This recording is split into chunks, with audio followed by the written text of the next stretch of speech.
کالے سایوں کا گھر۔ گاؤں تریموں کے کنارے پر ایک پرانا خستہ حال گھر تھا جسے لوگ کالے سایوں کا گھر کہتے تھے۔ اس سے گھر کے بارے میں مشہور تھا کہ اس میں پچھلے 50 سال سے کوئی انسان ٹھیک طرح سے ایک رات نہیں گزار سکا۔ دروازے آدھی رات کو خود بخود کھل جاتے، ٹوٹی کھڑکیوں سے کسی کے چلنے کی آوازیں آتی اور کبھی کبھی اندر سے دھیمی سی عورت کی رونے کی آواز سنائی دیتی۔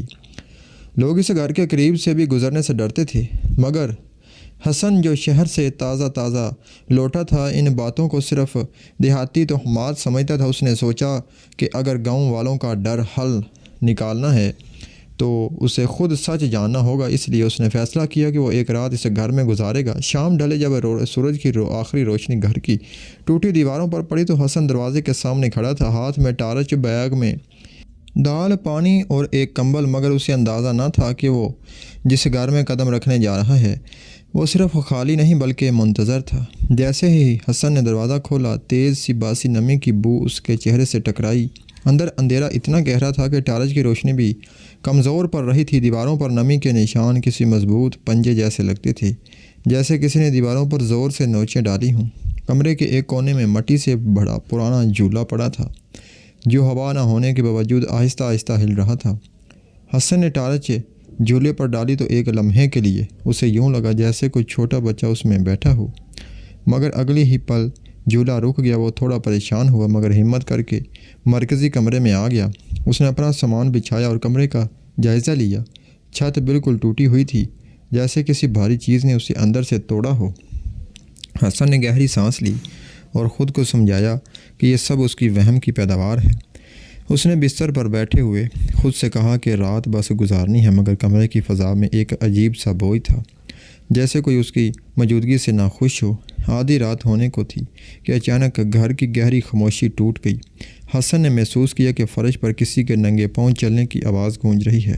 وہ چونک کر اٹھ بیٹھا، ٹارچ اٹھائی اور آہستہ سے آوازوں کی سمت بڑھا۔ قریب پہنچ کر اسے یوں لگا جیسی آوازیں اس کے ارد گرد گھوم رہی ہوں، اوپر نیچے دائیں بائیں، جیسے کئی لوگ ایک ساتھ چل رہے ہوں، مگر آنکھ سامنے خالی جگہ ہی دیکھ رہی تھی۔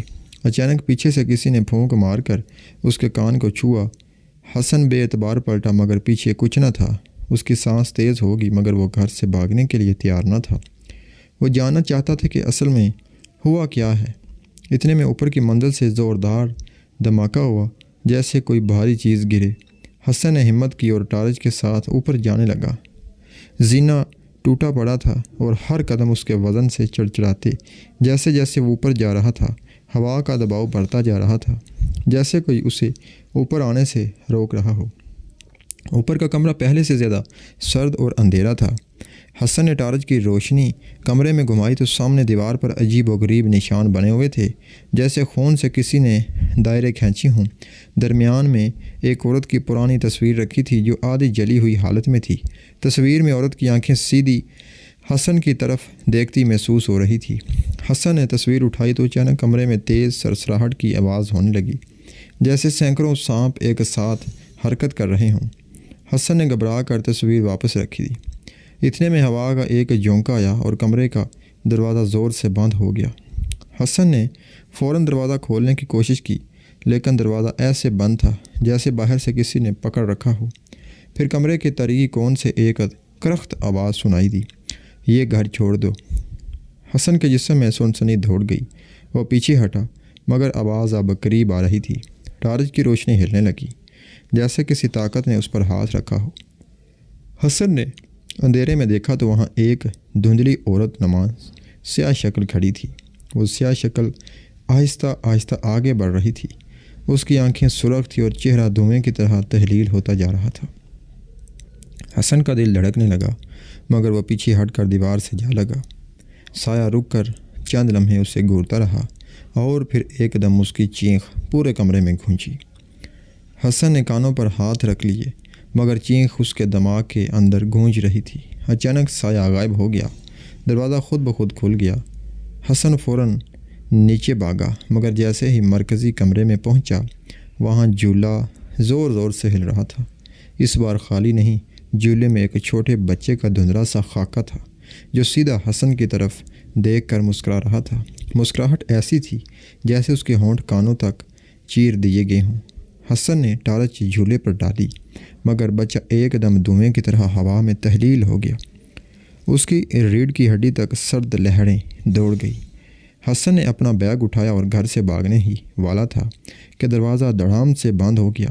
اس نے پوری طاقت سے دھکا دیا مگر دروازہ ایک انچ بھی نہ ہلا۔ اچانک پورے گھر کی بتیاں خود بخود جل اٹھی، حالانکہ بجلی وہاں برسوں سے نہیں تھی۔ لائٹ کے ساتھ دیواروں پر عجیب سائے بننے لگے۔ وہ سائے انسانی شکل کے تھے مگر ان کی حرکت انسان جیسی نہیں تھی۔ کبھی وہ رینگتے، کبھی چھت پر چڑھتے، کبھی الٹے چلتے۔ حسن چیخنا چاہتا تھا مگر اس کی آواز جیسے گلے میں پھنس گئی تھی۔ اسے یوں محسوس ہوا جیسے کوئی اس کے پیچھے کھڑا ہو۔ وہ آہستہ آہستہ مڑا تو وہی عورت نما سایہ اس کے پیچھے کھڑا تھا۔ اس نے لمبے ہاتھ بڑھا کر حسن کی گردن کو چھونے کی کوشش کی۔ حسن نے جھٹکے سے پیچھے ہٹ کر دیوار سے لگی الماری کا دروازہ کھول دیا اور اندر چھپ گیا۔ مگر جیسے ہی اس نے الماری بند کی، اندھیرے میں کسی نے اس کے کان کے پاس سرگوشی کی، یہ گھر اب تمہارا ہے۔ الماری کے اندر گھوپ اندھیرا تھا مگر حسن کو صاف محسوس ہو رہا تھا کہ وہ اکیلا نہیں ہے۔ اس کے ساتھ کوئی سانس لے رہا تھا، سرد اور رکی ہوئی سانس جیسے کسی مرے ہوئے شخص کی۔ حسن نے آہستہ سے ہاتھ بڑھا کر ٹارچ آن کی مگر روشنی صرف ایک سیکنڈ کے لیے جلی اور پھر بجھ گئی، جیسے کسی نے اسے دبا کر بند کر دیا ہو۔ رگوں میں ڈر خون کی طرح پھیل گیا۔ اچانک الماری کے اندر کسی نے اس کے کندھے پر ہاتھ رکھا۔ حسن چیخ پڑا اور الماری کا دروازہ کھول کر باہر بھاگا مگر جیسے ہی وہ باہر نکلا، پورا گھر بدل چکا تھا۔ کمرے کی دیواریں اب سیاہ تھی، فرش پر دھواں پھیل رہا تھا اور چھت سے کسی عورت کی دھیمی ہنسی گونج رہی تھی۔ حسن نے دروازے کی طرف دوڑ لگائی مگر دروازہ اب دیوار میں ضم ہو چکا تھا، سب راستے بند تھے۔ حسن نے بے بسی سے ارد گرد دیکھا مگر ہر طرف صرف سائے تھے جو اسے گھیر رہے تھے جیسے وہ زندہ ہوں۔ سائے آہستہ آہستہ حسن کے قریب آنے لگے۔ ان کی شکلیں بگڑی ہوئی تھیں، آنکھیں خالی گھڑوں جیسی اور منہ ایسے جیسے کسی نے اندر سے پھاڑ دیا ہو۔ ایک سایہ حسن کی طرف لپکا تو اس نے فرش سے پڑا لکڑی کا ٹکڑا اٹھا کر اس پر وار کیا۔ لکڑی اس کے جسم کے پاس سے گزر گئی۔ وہ ہوا تھا مگر زندہ ہوا۔ حسن پیچھے ہٹنا رہا حتیٰ کہ اس کی پیٹھ دیوار سے جا لگی۔ اچانک پورا گھر ہلنے لگا جیسے زلزلہ آ گیا ہو۔ فرش پھٹنے لگا اور اس دراڑ سے کالا دھواں نکلنے لگا۔ اسی دھوئیں سے وہی عورت نمودار ہوئی جس کی تصویر اوپر والے کمرے میں تھی۔ اس کی آواز گونجی، میں نے اس گھر سے نکلنے کی کوشش کی مگر کسی نے نہ سنا، اب تم بھی نہیں جا سکو گے۔ حسن نے چیخ کر کہا کہ وہ اس کے ساتھ کچھ نہ کرے مگر عورت اب تکلیف سے مڑی ہوئی گردن کے ساتھ اس کی سمت بڑھ رہی تھی۔ حسن تھڑ تھڑاتا ہوا پیچھے ہٹنے کی کوشش کرتا رہا مگر اس کے قدموں کے نیچے فرش نرم پڑنے لگا جیسے وہ کیچڑ میں دنس رہا ہو۔ عورت کا سیاہ چہرہ اب بالکل اس کے سامنے تھا۔ اس نے اپنا ہاتھ بڑھایا تو حسن نے آخری کوشش کرتے ہوئے زور سے دھکا دیا۔ دھکا لگتے ہی ہوا کا دباؤ ٹوٹ گیا اور حسن لڑکھڑاتا ہوا پیچھے گیا۔ اسے لگا شاید وہ بچ گیا ہے مگر اگلے ہی لمحے پورا گھر چیخنے لگا۔ کھڑکیاں زور زور سے بجنے لگی، دروازے دیواروں سے ٹکرانے لگے اور کمرے میں ہر طرف دھواں بھر گیا۔ حسن نے بھاگنے کی کوشش کی مگر جیسے ہی اس نے ایک قدم آگے بڑھایا اس کے پاؤں کے نیچے زمین نہیں تھی۔ وہ سیدھا نیچے کی تاریکی میں گر گیا۔ اس نے چیخ ماری مگر آواز باہر نہ نکلی۔ وہ کسی دلدل جیسے کالے خلا میں ڈوب رہا تھا۔ اندھیرے میں عجیب سرد ہاتھ سے اسے نیچے کھینچ رہے تھے۔ اس کی سانس رکنے لگی۔ اچانک حسن کی آنکھ کھلی۔ وہ مرکزی کمرے میں فرش پر پڑا تھا۔ صبح کی روشنی کھڑکی سے اندر آ رہی تھی۔ گھر بالکل عام لگ رہا تھا، نہ سائے، نہ دھواں، نہ عورت۔ حسن نے فوراً اٹھ کر باہر بھاگنے کی کوشش کی اور حیرت کی بات یہ تھی کہ دروازہ اب کھلا تھا۔ وہ پوری رفتار سے باہر نکلا اور گاؤں کی طرف دوڑ لگا دی۔ گاؤں والوں نے اسے بے حال دیکھا تو پانی پلایا اور پوچھا کیا ہوا۔ حسن لرزتی آواز میں سارا واقعہ سنانے لگا مگر گاؤں والے خاموش رہے۔